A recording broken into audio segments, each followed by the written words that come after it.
যেদিন রাজাকার শব্দটি উচ্চারণ করলেন ওই দিন তিনি একটি কথা বলেছিলেন, একটি সুন্দর জিনিস উনি আমাদেরকে চোখে আঙ্গুল দিয়ে দেখিয়ে দিয়েছিলেন। উনি বলেছিলেন যে শিক্ষার্থীরা আন্দোলন করছে এরা কেউ সংবিধান সম্পর্কে অবগত নয়, এরা সংবিধানে কিছুই জানে না। তিনি সেটি নিজের মুখে স্বীকার করেছেন। আমি তাকে এজন্য ধন্যবাদ জানাই।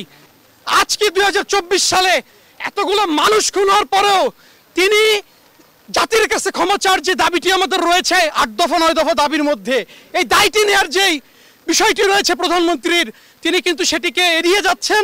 যেদিন রাজাকার শব্দটি উচ্চারণ করলেন ওই দিন তিনি একটি কথা বলেছিলেন, একটি সুন্দর জিনিস উনি আমাদেরকে চোখে আঙ্গুল দিয়ে দেখিয়ে দিয়েছিলেন। উনি বলেছিলেন যে শিক্ষার্থীরা আন্দোলন করছে এরা কেউ সংবিধান সম্পর্কে অবগত নয়, এরা সংবিধানে কিছুই জানে না। আমি একটি প্রশ্ন রাখতে চাই, এখানে বাংলাদেশের সবথেকে মেধাবী শিক্ষার্থীরা উপস্থিত রয়েছে।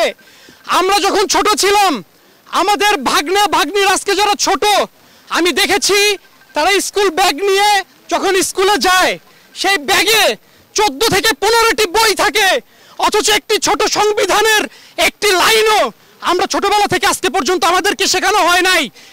বাংলাদেশের যে রাজনৈতিক দলগুলো সবসময় চেয়েছে এদেশের তরুণ প্রজন্ম যাতে সংবিধান না শিখেই বড় হয়, তিনি সেটি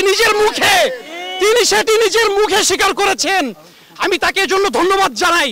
এবং আরেকটি কথা বলতে চাই, আমরা যে বলি আমরা রাষ্ট্রের মালিক, আমরা সংবিধান কিন্তু পড়ে সংবিধানে দেখি নাই যে আমরা রাষ্ট্রের মালিক, এটি আমরা লোকমুখে শুনেছি। এটি একটি লজ্জাজনক বিষয়। আমরা কিসের ভিত্তিতে এই রাষ্ট্রের মালিক সেটা কিন্তু আমরা ব্যাখ্যা করতে পারবো না বলেই মুখে বলছি আমরা এই দেশের মালিক, কিন্তু বাস্তবে আমরা কিন্তু অনুভব করি আমরা এই দেশের দাস। এর সাথে কৃতদাসের মতো আচরণ করা হয়, আমাদের জীবনের কোনো মূল্য নাই। 2018 সালে আমি যখন প্রথম ভোট দিতে গিয়েছিলাম নির্বাচন কেন্দ্রে যে শুনেছি আমার ভোটটি দেওয়া হয়ে গিয়েছে, সেদিন আমার একটি উপলব্ধি হয়েছে আমি এই দেশের নাগরিক, আমার সাথে রোহিঙ্গার আসলে কিসের তফাৎ। সেই দেশে খাচ্ছে ঘুমাচ্ছে, সেই দেশের আলো বাতাসে বড় হচ্ছে, আমিও বড় হচ্ছি।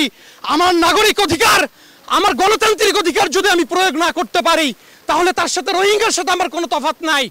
আমি আরেকটি কথা বলে শেষ করতে চাই, আইন সবার জন্য সমান একটি বোগাস কথা আমাদের সামনে সাইনবোর্ড দিয়ে ঝুলানো হয়েছে।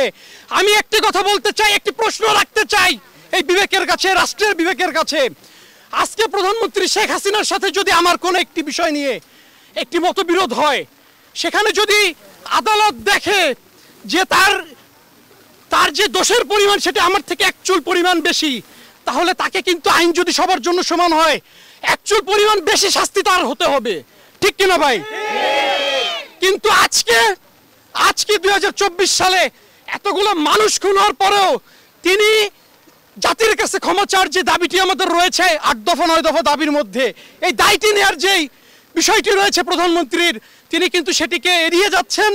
এবং সব থেকে দুঃখজনক বিষয়, দাবি তো মানছেনই না, বরং একটি গুরুত্বপূর্ণ দাবি, যে দাবিটি হচ্ছে শিক্ষার্থীদের বিরুদ্ধে যে মামলা রয়েছে সেগুলোকে মিথ্যা মামলায় জড়ানো যাবে না এবং গ্রেফতার করা যাবে না। এই জিনিসটি কিন্তু আরো বেশি করে করা হচ্ছে।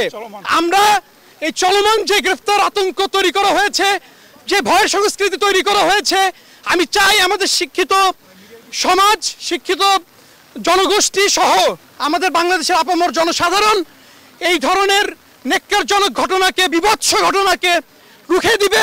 একটি সুন্দর বাংলাদেশের স্বপ্নে, একটি রাষ্ট্র সংস্কারের স্বপ্নে আমি আমার বক্তব্য শেষ করছি।